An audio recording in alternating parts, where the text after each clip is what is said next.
Crafters, it's Cynthia. Today I am going to make a card using this little panel, and I had actually made this probably 2 months ago or something, but I was just playing around with sponging and I really love the way this turned out. I loved the splatter being so intense, and I really have been waiting for just the perfect idea, just the perfect moment to use it, and today is the day. So this piece I trimmed to, it's 5 inches by 3 inches, and like I said, I was just playing when I made it, so I wasn't thinking about size. I just grabbed this scrap of cardstock and colored it. So then I found a piece of this basil cardstock, and I can't recall, I think it's, oh, Lemonade is the name of this one. And it's a very pretty yellow, and it has that kind of, you know, woven canvas type texture to it, so it's very pretty. And what I'm planning on doing is I'm going to put this panel about right here, and then I have a leftover sticker from my stash, and I apologize for not knowing where this is from, but it's this really cute little springtime plaid, and my idea was that I was going to run it along the side here, and I wish this was a little wider, but since it isn't, I'm not going to worry too much about it. But I'm just going to run along the side like that, and then I don't know, I guess I could leave a little gap. I think I'll go ahead and do that. So anyway, let me go ahead and get this panel attached down, and I'm going to be adding some twine so I can have that twine filling up that little gap, so that we're not so aware of it. And again, this was just one of those things where I was just kind of reaching into my stash and just grabbing various things. So this is kind of a fly by the seat of your pants setup, but I think it's kind of fun to do things like that. So I also in my stash had some leftover pink and white twine, and so that's what I'm going to use. And since I'm filling up that gap, I'm probably going to wrap it a number of times. I want to leave enough to make a bow, but I'm just going to wrap it, and I don't want to make it so tight that the cardstock actually starts to move.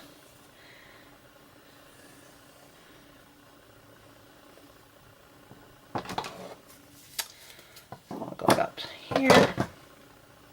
And it's kind of fun when you have sort of found objects in your stash. You don't feel wasteful when you use a bunch of it, you know, because you don't feel like you're hoarding it. You feel like, oh hey, I found it. It's bonus ribbon.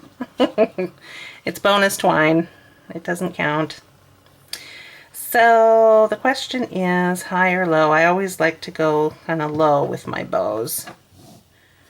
So a little trick here, when you really need a third hand, is I'm going to use these locking tweezers to kind of hold that twine in place for me. So that way I can get a little knot here.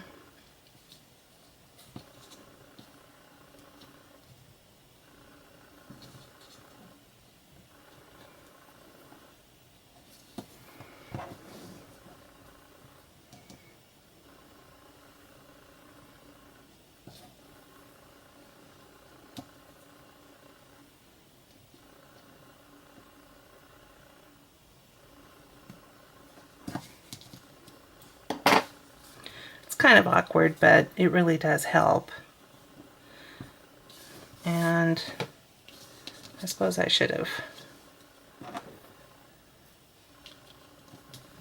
Now the baker's twine, since it is twisted, it always wants to return to the twist, so you kind of have to open up your bow.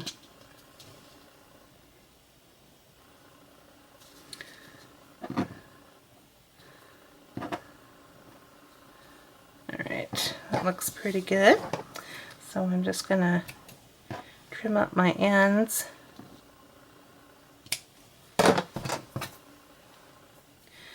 Alright, very cute. And then since it isn't stuck down, I can always, you know, scooch it down further or up again or wherever I want to go with it. So, alright, so there is that.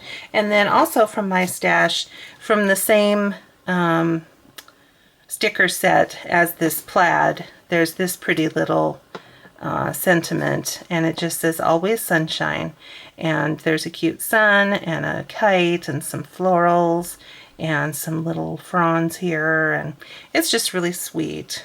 So let me just trim. I notice there's a piece here. Okay, so I've already got it up on some foam tape, and it's just one layer of foam just to give it a little bit of lift. And since it's a sticker, I actually stuck the sticker down onto a piece of just typing paper and then trimmed around it to kind of take away the sticky from the edges. And then the foam tape is what's going to attach it to the project. So I'm going to put it sort of centered, a little closer to that bow. But yeah, this was so nice how this just came together with some extra pieces that I had laying around. So I love it when that happens. Now, the question is, do I leave it like this or do I add a couple of sequins? I have these beautiful big yellow sequins that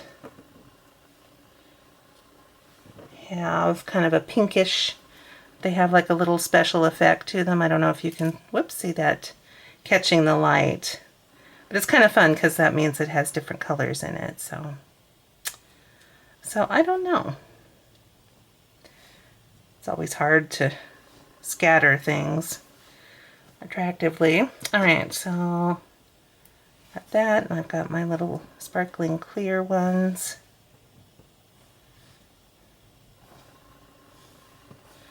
So I don't know, what do you think? Do you like it with the sequins or without? I mean, I really kind of like it either way. I definitely don't want to color up my cover up my splotches either, so I think I will add the sequins, because why not? Once I bought all those colors, I swore to myself that I would actually use them and not just hoard them in my stash. So again, I have my fine line applicator bottle, and I filled it up with glossy accents. And it's just nice because I get just little pinpoint drops of glossy accents on my work here. It can be a little challenging to squeeze it out. My hand's shaking because I'm squeezing so hard. Hopefully it'll come out. There it is. So just put that right, whoops, put that right down.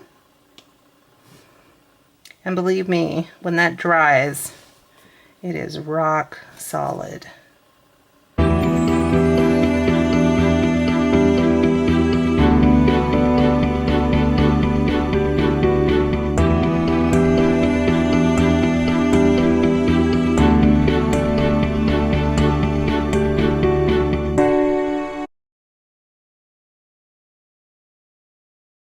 Oh, that is so, so cute. All right, and so I'm just going to put this all on an A2 card base. So it's just 4 1/4 by 5 1/2. If I ever use a different size card, you guys are going to be stunned, aren't you? This is the only size I seem to ever make, at least on my YouTube channel. In real life, I make lots of different sizes, but for some reason, I stick with the classics. because I already put my sequins on, I just am going to put my tape down on the base so that I can just lay down this panel and hopefully not disturb my sequins.